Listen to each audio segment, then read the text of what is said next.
Oui, ça c'est un pense-bête à la semaine. Donc là, par exemple, j'ai le Velux qui va être changé. Et je dois prendre rendez-vous pour mon fils chez le dentiste. Ce que j'ai oublié parce que j'avais effacé, pensant... J'ai pas fait attention, en fait, je l'ai effacé du pense-bête. Donc évidemment, si j'efface du pense-bête, j'efface de la mémoire en même temps. Donc on l'a renoté, voilà. Quand elle sort de chez elle, Colette a tout un rituel. Vérification du chéquier. Je pars pas sans mon chéquier. Les portes, Je coupe le gaz. Voilà. Les clés dans mon truc à clés. Ça, c'est un bon moyen pour pas aller chercher au moment de partir. Voilà. Et là, j'ai 2 sécurités. Déjà, j'enregistre dans ma tête que je ferme ma clé parce que je me pose pas la question dans la voiture, une fois dans la voiture. Et ensuite, j'ai une 2e serrure qui est ici. Voilà, que je ferme. Donc ça, c'est pour me rassurer, moi. Colette ne souffre pas de troubles obsessionnels compulsifs. Elle est tout simplement distraite. En 36 ans de vie commune, Jean-Pierre, son mari, en a vu de toutes les couleurs. Heureusement, les oublis de sa femme le font plutôt rire. Je pense que c'est un stress pour les parents. C'est souvent marrant. C'est souvent distrayant. Oui, c'est vrai. Sa distraction nous distrait. On a retrouvé quand même la farine dans le bac de linge sale.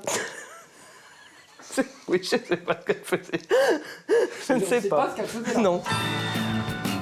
Nous nous sommes tous demandé un jour où nous avions bien pu ranger nos clés. Pour certains, les oublis sont très fréquents. D'autres ne s'étonnent même plus de perdre leurs affaires. En général, on perd les clés, le portable, le portefeuille. Le parapluie, le manteau, dans ma tête, voilà. C'est un problème, monsieur?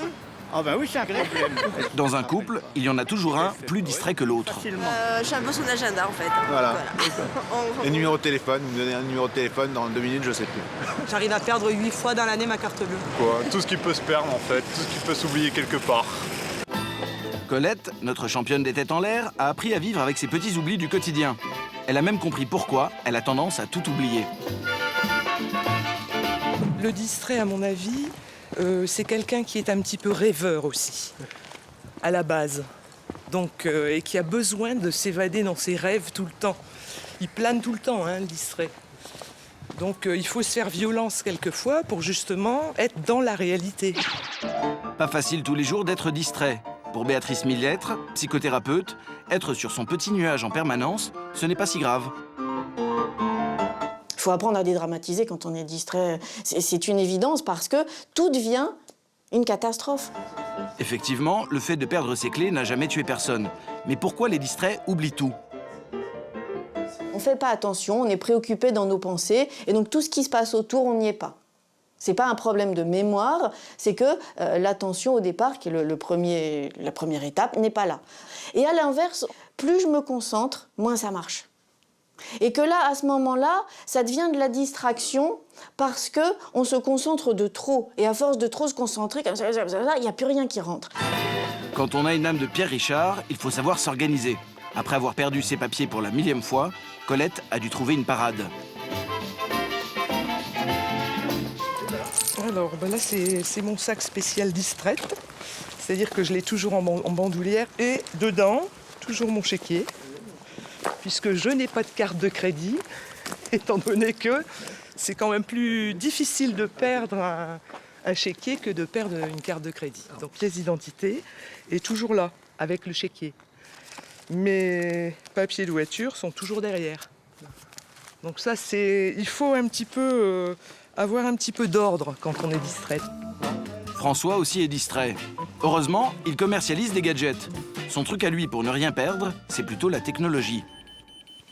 Ah, je les entends. Ouais. Elles sont là. Voilà, j'ai retrouvé mes clés. Donc ça, c'est l'outil idéal en fait pour les distraits comme moi. Il y a une télécommande et un récepteur et ça me permet de retrouver mes clés où qu'elles soient dans la maison dans un rayon de 30 mètres. Avec ce système, fini les heures passées à chercher ses clés dans tous les tiroirs? Ça devient plus difficile de perdre ses clés en tout cas.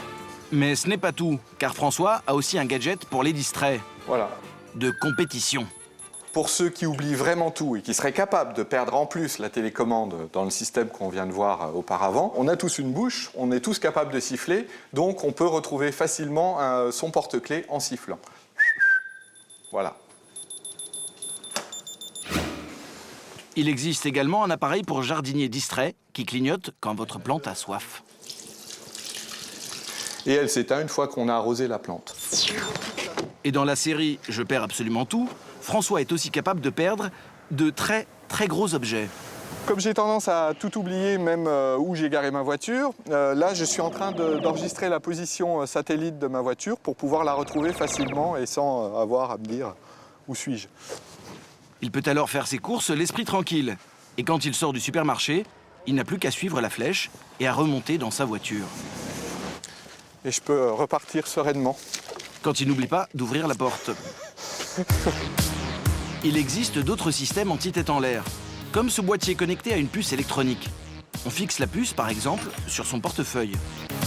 En cas d'oubli, le boîtier sonne dès que l'on s'éloigne de la puce.